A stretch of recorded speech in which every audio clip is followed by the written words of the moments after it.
Can people who don't even own this place just pack up and leave? You hardly make any money, and yet you have the audacity to stay in a luxury apartment. I agree, I'll start packing immediately, I replied with calm resolve, then turned toward the bedroom. As we passed each other, Laura gave me a smirk and said, even Eric, who makes $200,000 a year, had to give up his high-rise condo. And here's poor Lenora, who's really the poor one now. I muttered a response under my breath, but Laura's scoff cut me off. What? Stop whining and just get your stuff packed. With her words echoing in my ears, I silently gathered my belongings. I then placed a suitcase full of their things in front of Eric. I've packed everything. Both of you need to leave the apartment now. The story flashes back to my student days. My name is Lenora, and I grew up in a family of 4 with my younger sister Laura, our parents, and me. From a young age, Laura and I were polar opposites in both appearance and personality. I was tall and reserved, while Laura was petite and effortlessly charming. My parents showered Laura with adoration, and she grew up believing that being the center of attention was the norm. Despite my superior grades, Laura always found ways to outshine me in other areas. Whenever my academic achievements were acknowledged, Laura would immediately redirect the conversation to her own popularity. Who cares about grades?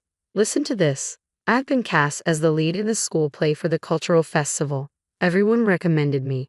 My parents' eyes lit up with interest. Wow, that's fantastic. Way to go, Laura. You've always been so loved by everyone. Good communication skills are more important than studying these days, don't you think? Lenora, do you even have friends? You're always buried in books, even in middle school. Even though my parents showered me with their love, Laura seemed to take it for granted. Lenora, what would you like for your upcoming birthday? My mom asked. I'd like a winter coat, I replied. All right, we'll go shopping for it soon. As soon as Laura heard this, she chimed in. I'd like a coat for my birthday next month too. Really? Well, let's go shopping together then, Mom agreed. When the shopping trip came around, it revolved entirely around Laura's preferences. I want to shop here, she declared, pointing to a store with designs that were far too cute for my taste. I was hoping for something a bit more subdued, I suggested, trying to redirect. Oh, come on, it's too much of a hassle to visit multiple stores. Just pick something from here, Laura said, pulling me toward a rack. Lenora, try this one on, she said, holding up a coat she had picked out. I think it'll look great on you. I'm not really into it, I protested. Just try it on. It'll look good, trust me. Reluctantly, I ended up buying the coat, despite not liking the design.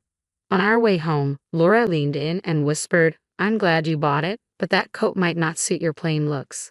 Even someone like me managed to get a boyfriend in high school. As we walked, someone approached and asked, Hey Lenora, is it true you're dating the baseball team's co-captain? Yeah, I guess, I replied, a bit taken aback.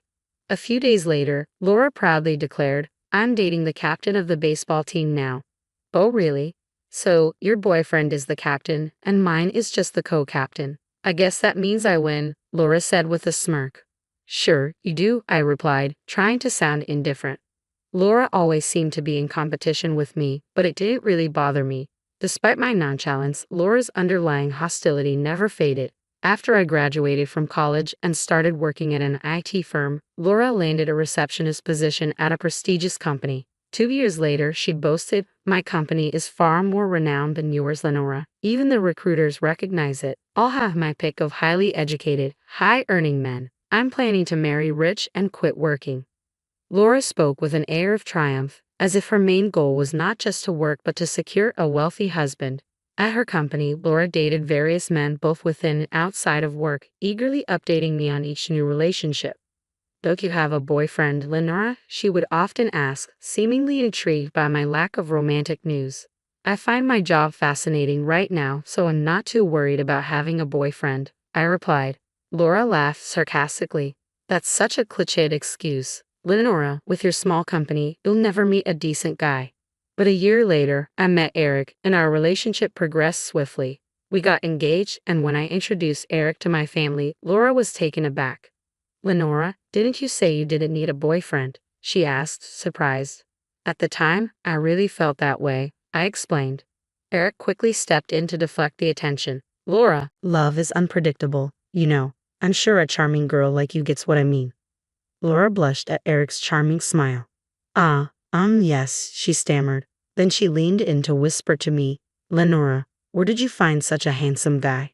Is he from your company? No, we don't work at the same place, I replied. I figured. There's no way someone like him would come from your company. Is he from a big name firm? His charm makes me think he's connected to some global enterprise. Laura seemed to take my vague answer as confirmation that Eric was from a prestigious company. Thanks to Eric's natural social skills, discussions about our wedding with my parents went smoothly. We decided on a small ceremony with just close friends and family. Laura, however, continued to complain. I want to meet Eric's colleagues, she said persistently. Eric and I soon settled into our newlywed life. After moving in, we invited my parents and Laura over to our new home. Laura was visibly stunned. No way, this is your new place? This isn't just an upscale apartment in Boston. How much does he earn? Laura asked eagerly. Does he make around $500,000 a year? Come on, tell me. No, it's not that much. So, $400,000. Finally, you got it. It's $200,000. Ah, I see. Well, that makes sense, Laura said, trying to mask her surprise. After prying Eric's salary out of me, Laura muttered to herself, handsome, eloquent, and high-earning. Laura gets everything. Then she declared a competition of sorts. I'm going to find someone who's more handsome and earns more than Eric. Just wait and see. Determined, Laura threw herself into the search for a marriage partner, frequently attending matchmaking events. A few months later, she began visiting us often, sometimes even dropping by when I was at work. Hey Eric, did Laura stop by again today? How long was she here? I asked. I don't remember exactly, Eric replied. After a brief chat, Laura left soon after. Thanks for always being there for my family, I said. Eric smiled reassuringly. What are you talking about? Your family is my family, Lenora. His words comforted me, and I stopped worrying about Laura's frequent visits. But one day, when I came home from work, I found Eric and Laura sitting together in the living room, waiting for me. Laura, you're here again. What's going on with you two? Eric's expression was serious. Lenora, we need to talk. Please have a seat. Talk about what? I want to break up. What? What are you saying? I want to divorce you and marry Laura. Are you serious? I have a child with Laura, I said, stunned. What? Laura interjected with a smirk. Sorry, Lenora. I'm in love with Eric. We want to be a happy family with our child, so we need you to step aside. I was floored to discover that Laura had been cheating with Eric all along. As I struggled to process the betrayal, Laura continued, Since you introduced me to Eric, I've been searching for someone better. Finding someone as great as Eric, who makes $200,000 a year, was tough. Looking back, Laura's interest in Eric does make sense. Laura went on, One day, I ran into Eric while I was feeling down. He was so comforting, and that's when I realized I could just take him from you. That's incredibly selfish, I said, my anger rising. Laura didn't seem to notice, so I added, If you step aside, it'll show that I'm better than you. I was seething with anger. Laura's selfishness had always been a problem, but I had tolerated it because we were family. Not this time. I couldn't stand by and be treated this way. I wouldn't forgive either of them. Fine, I said, trying to keep my voice steady. Oh great, I knew you'd step aside so easily. After all, someone as plain as you doesn't deserve someone as great as Eric. So, you'll be moving out of this fancy apartment, right? It's too good for you anyway. At Laura's words, Eric interjected quickly, Hold on. Whether I own this apartment or not, we should sit down and talk this through. Laura dismissed him with a wave of her hand. Are you kidding? You don't even make that much money, and you want to stay in a luxury apartment. How shameless. I agree. I'll start packing now, I said quietly, heading toward the bedroom.